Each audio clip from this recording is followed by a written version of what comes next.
Eu sou capaz de dizer que ninguém conheceu tão bem esse sentimento chamado rejeição como aquele pequeno homem. Ele não era odiado somente por estranhos, mas também pelos seus conhecidos mais próximos. Talvez até ele mesmo se odiasse. Talvez até ele mesmo chegasse num momento como esse que você está agora. No momento em que a gente olha para dentro e percebe que tudo é mal.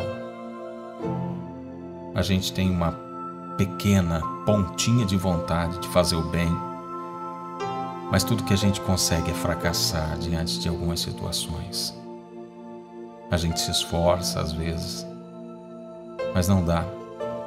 Parece que a gente tem uma certa inclinação para errar, para fracassar em alguns momentos, em algumas coisas. É estranho porque a gente não queria ser assim. A gente não queria ficar magoando, chateando pessoas. Às vezes afastando pessoas queridas a nós, pessoas que nós gostaríamos de tê-las por perto. Mas com uma palavra, com um sentimento que a gente deixa extrapolar, essas pessoas vão se afastando e quando a gente vê, a besteira foi feita e a gente, mais uma vez, ficou sozinho com esse sentimento de rejeição, de dor, de incapacidade, esse sentimento de impotência, de querer fazer o bem, de querer acertar, mas tudo que a gente consegue é errar. Nisso a gente é especialista, a gente erra. A gente erra e erra muito. Aquele homem pequenino também errava muito. Ele errou nas escolhas. Enquanto muitos escolheram coisas nobres, posições notáveis, alguns escolheram trabalhar pelo seu povo. Ele escolheu trabalhar contra o seu povo. Ele escolheu se aliar aos inimigos daquele povo. Mas aquele homem não vivia com a sua consciência tranquila. Ele sabia que o que ele fazia era mal, era errado, suscitava ira, revolta das pessoas. Talvez ele tenha sido hostilizado muitas vezes em muitos lugares por onde ele passou. Talvez tudo que ele quisesse num domingo era ir para uma praça, para algum lugar com a sua família, passear, quem sabe brincar com as crianças. Mas nem isso ele podia, porque ele era odiado, ele era rejeitado. As pessoas não o viam com bons olhos. Os pais que estariam naquelas praças, talvez, ao olhar para aquele homem, diriam para os seus filhos: estudem e se esforcem para não ser como aquele homem, como aquele traidor, como aquele pecador. Então, esse homem do qual eu estou falando conhecia esse sentimento de rejeição. Mas, como ele não se conformava com a vida que ele estava levando, ele decidiu mudar. Ele não sabia como, mas ele já ouvira falar de alguém que podia mudá-lo, de alguém que operava coisas extraordinárias. Então, naquele dia, aquele homem resolveu sair de casa para fazer algo diferente do que ele fazia todos os dias. Ao invés de ir para o seu trabalho para, mais uma vez, fazer as coisas que geravam revolta e desprezo dos seus compatriotas, ele resolveu ir para tentar uma chance. Assim como você se permitiu uma chance de ouvir uma palavra, alguma coisa que pudesse trazer mudança. Naquele dia a cidade toda estava alvoroçada. Afinal, um dos homens mais emblemáticos estaria passando por ali. Toda aquela comitiva, uma grande multidão. Os seus seguidores também de muito perto formavam praticamente uma blindagem para que algumas pessoas não se aproximassem dele. E as multidões também eram muito grandes. Era difícil chegar perto. E a razão talvez seja o fato de que ele operava sinais maravilhosos, milagres extraordinários. O olhar daquele homem mudava a vida das pessoas. Ele falou como nunca alguém havia falado. Ele estaria passando ali naquele lugarejo. De um lado nós temos um pequeno homem chamado Zaqueu, o coletor de impostos, o maioral dos publicanos, odiado pelo seu povo e talvez até pelos seus conhecidos, porque ele era um funcionário do povo que oprimia a sua nação. Ele coletava impostos e talvez agia com corrupção.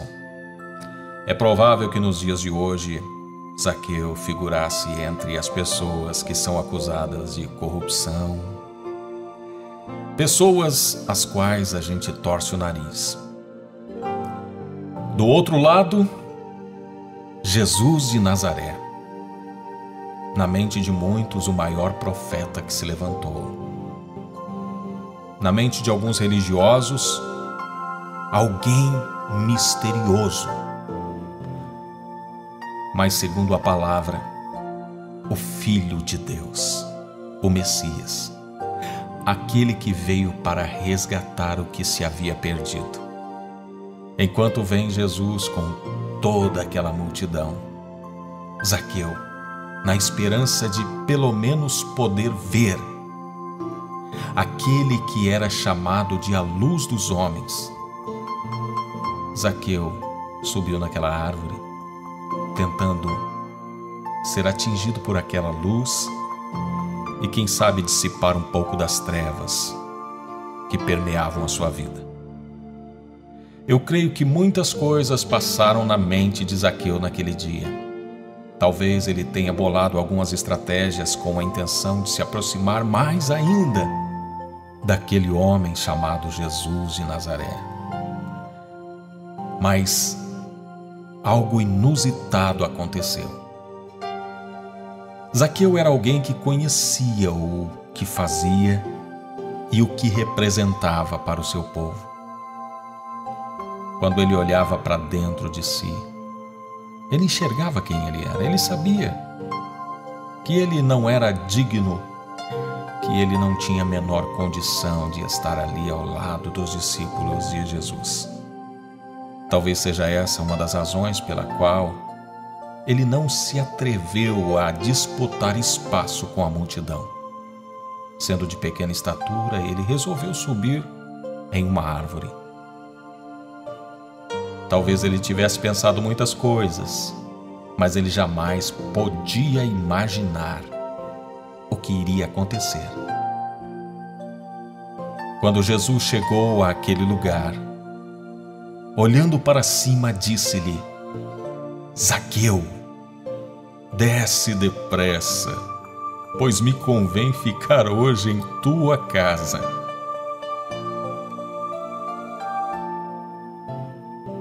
Tudo que Zaqueu jamais podia imaginar é que seria visto por Jesus. E mais ainda, jamais ele poderia imaginar que Jesus o chamaria pelo nome.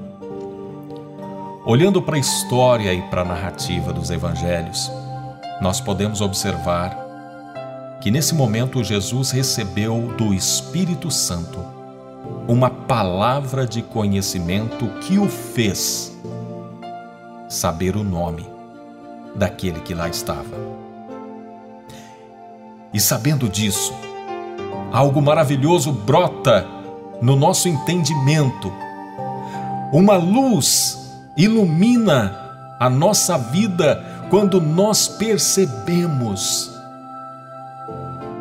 que lá, no alto dos céus, no trono celestial, o Todo-Poderoso Senhor do Universo, o Deus que fez o céu e a terra e tudo que nele há,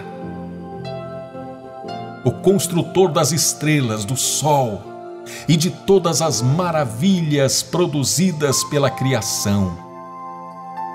Ele sabe o nome de um homem pecador, rejeitado pelo seu povo, um homem que cometeu coisas vergonhosas. Esse Deus sabe o nome desse homem e o faz saber que Deus o sabe. A palavra que eu tenho para entregar para você que está se sentindo rejeitada, desprezado, angustiado, talvez diante de uma derrota, de um fracasso, de um pecado, de um sentimento de incapacidade. Não importa o que você fez, o que importa é que existe um Deus que conhece o teu nome e te chama pelo teu nome. E mais do que isso, esteja você onde estiver, ainda que no calabouço das trevas, na lama do pecado, afastado ou afastada, onde quer que você esteja, o Deus, representado por Jesus de Nazaré, estende a mão e te chama pelo nome e ainda te diz: pois me convém ficar hoje em tua casa. Esse Deus não desistiu de você. Esse Deus te ama. Esse Deus quer estar com você. E aí, você quer?